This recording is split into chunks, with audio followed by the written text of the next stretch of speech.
Bismillahirrahmanirrahim. Assalamualaikum warahmatullahi wabarakatuh. Perkenalkan, nama saya Arianto, NIM 201210507. Pada kesempatan ini saya akan menjelaskan tentang apa sih sebenarnya itu algoritma C45. Sedikit perkenalan bahwa algoritma C45 merupakan metode dalam dunia statistik atau algoritma yang digunakan untuk membentuk pohon keputusan atau decision tree. Pohon keputusan merupakan metode dalam klasifikasi dan prediksi yang terkenal.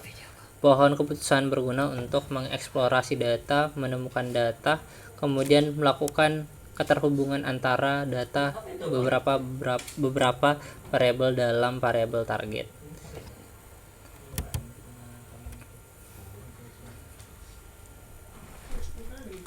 Berdasarkan beberapa varian dari algoritma itu sendiri, terdapat beberapa cabang dan beberapa pengertian dari beberapa referensi. Yang pertama, bahwa menyebutkan algoritma dapat digunakan dalam pembentukan pohon keputusan atau decision tree, antara lain ID tree, chart, dan C45.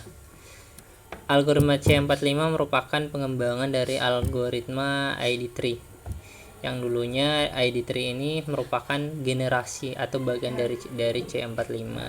Proses pada pohon keputusan atau decision tree mengubah bentuk data dari tabel menjadi model pohon itu secara sederhana. Jadi dapat disimpulkan dari beberapa pengertian ini. Yang pertama, bahwa C45 merupakan pengembangan dari algoritma ID tree. Kemudian penggunaan algoritma ini diambil dari mengubah bentuk data yang sebelumnya tabel diubah dalam bentuk decision tree atau dalam model pohon. Baik, kita akan sedikit jelaskan tentang studi case yang akan kita gunakan. Semisal kita menggunakan studi case untuk keputusan bermain tenis. Jadi ada beberapa, kemudian dijelaskan di bagian samping tuh terkait temperatur, humidity, kelembapan, dan bermain atau tidak. Semisal sunny, temperatur panas, humidity atau suhunya high, dan angin false, maka main atau tidak bermain. Ini merupakan data training yang akan digunakan, dan seterusnya ada 14 sampel data. Studi kasus yang akan kita selesaikan pada permasalahan ini adalah kita akan menggunakan algoritma C45 untuk memilih atribut sebagai akar. Kemudian yang kedua, membuat cabang untuk tiap-tiap nilai. Kemudian yang ketiga, membuat decision tree. Kemudian melakukan perulangan pada sampel kelas sampai proses selesai. Untuk memilih atribut sebagai akar didasarkan pada nilai gain tertinggi untuk atribut yang ada. Adapun persamaan untuk menghitung gain itu sendiri adalah dengan mencari nilai S dan A sebagai entropi S, yang mana elemen dari S itu sendiri dimulai dari angka 1 sampai jumlah N.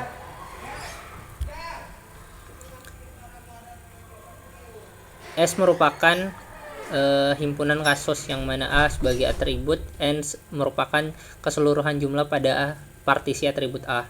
SI sendiri ini merupakan nilai mutlak yang terisi pada setiap partisi ke I. Maksudnya I ini adalah I yang dimulai dari angka 1 sebanyak jumlah dari partisi atribut. Kemudian S sendiri merupakan jumlah kasus. Untuk penghitung, kalau sebelumnya kita jelaskan terkait nilai gain, selanjutnya kita jelaskan terkait persamaan dari entropi. Jadi entropi S, jadi elemen N yang dimulai dari 1 dikurang dengan Pi dikali log 2 Pi. Jadi S itu seperti sebelumnya dijelaskan bahwa S itu merupakan himpunan kasus, A sebagai fitur, N itu jumlah partisi, dan Pi adalah proporsi dari SI terhadap S. Adapun proses pengerjaannya, yaitu pertama menghitung langkah jumlah kasus. Jumlah kasus untuk keputusan yes, jumlah kasus untuk keputusan no, dan entropi dari semua kasus. Berdasarkan kasus tersebut, label dari atributnya itu dibagi atas 4. Yang pertama ada outlook, temperatur, humidity, dan windy. Setelah itu kita lakukan perhitungan gain untuk setiap atribut. Untuk hasil perhitungan dapat dilihat pada slide selanjutnya.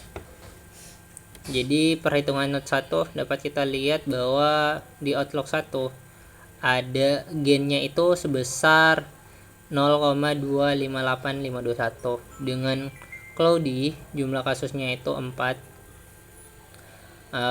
pada S, sedangkan untuk S1 nya itu 0, S2 nya adalah 4, entropinya kosong. Kemudian pada kondisi rain jumlah kasusnya itu ada 5, S1 nya 1 dan S2 nya 4 dengan entropi 0,721 sama 3. Selanjutnya keseluruhan data dapat dilihat pada tabel berikut. Adapun perhitungan pada Note 1 mungkin akan dijelaskan lebih detail pada bagian ini. Jadi entropi total itu diambil berdasarkan rumus sebelumnya, yang mana min 4/14 ini merupakan jumlah banyak data dari S.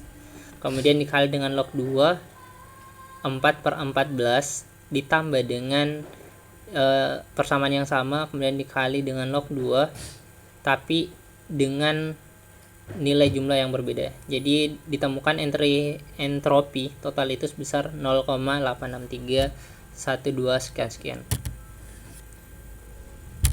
Nilai gain pada baris Outlook dihitung. Jadi sebelumnya kita telah menemukan nilai entropi. Selanjutnya kita mencari nilai gain. Jadi nilai gain sendiri merupakan interruption dari nilai entropi. Jadi kita bisa melakukan substitusi. Jadi entropi total dikurang dengan Outlook dari jumlah Outlook I total dikali entropi Outlook. Jadi gain sendiri di sini total Outlooknya adalah 0,863. Kemudian kita kurang dengan 4/14 kali 0 tambah 15/14 kali 0,2723 plus 5/14 0,97. Jadi gainnya diperoleh dari keseluruhan persamaan di atas adalah 0,23. Adapun cara penghitungan notnya yaitu yang bulatan paling atas ini merupakan humidity. Jadi bagian dari atribut sebelum yang dijelaskan, humidity, yang mana ada dua nilai atribut yaitu height dan normal. Nilai atribut normal yaitu mengklasifikasikan kasus menjadi satu, yaitu putusannya yes, sehingga tidak perlu lakukan perhitungan lebih lanjut. Tetapi untuk nilai height masih perlu dilakukan perhitungan lagi. Kemudian yang kedua adalah menghitung jumlah kasus putusan yes atau no. Entropi dari semua kasus dan kasus yang dibagi berdasarkan atribut Outlook, temperatur, dan WND dapat menjadi not akar dari nilai atribut height. Ini adalah perhitungan dari Note 1.1. Jadi sebelumnya kan perbedaan di antara keduanya itu sebenarnya pada nilai entropi dan gainnya. Untuk perhitungan sebelumnya itu dapat kita perhitungan pada Note 1.1 itu dapat dijelaskan pada slide selanjutnya. Jadi atribut gain tertinggi adalah Outlook sebesar 0,6995. Jadi ada pada Outlook yang paling atas dengan label warna hijau, sehingga Outlook dapat menjadi not cabang dari nilai atribut height. Jadi perhitungan dari entropi dan gain itu didasarkan pada nilai gain tertinggi untuk dijadikan apakah perlu dilakukan decision tree atau tidak.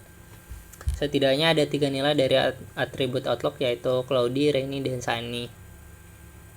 Untuk cloudy klasifikasi kasusnya 1 yes, sunny klasifikasi kasus no, rainy masih perlu perhitungan lagi, sehingga dapat digambarkan notnya sebagai berikut. Untuk langkah terakhir dapat dilihat sebagai berikut. Menghitung jumlah kasus sama seperti langkah berikut sebelumnya, kita tinggal melakukan perulangan dari langkah 1 sampai langkah step-step selanjutnya.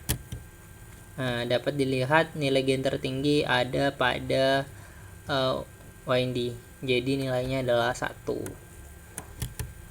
Atribut dengan gain tertinggi adalah WND 1 sebesar 1, sehingga WND perlu menjadi not cabang dari nilai atribut ini. Jadi perlu diingat lagi, nilai gain tertinggi akan menjadi cabang atau decision dari persamaan decision tree. Ada dua nilai dari atribut Windy, yaitu false and true. Nilai atribut false sudah mengklasifikasikan kasus menjadi 1 yes. Nilai atribut true sudah mengklasifikasikan kasus menjadi no, sehingga tidak perlu lakukan perhitungan lagi. Berikut adalah gambaran dari decision tree dari permasalahan sebelumnya. Itulah penjelasan dari saya. Apabila terjadi kesalahan mohon dimaafkan.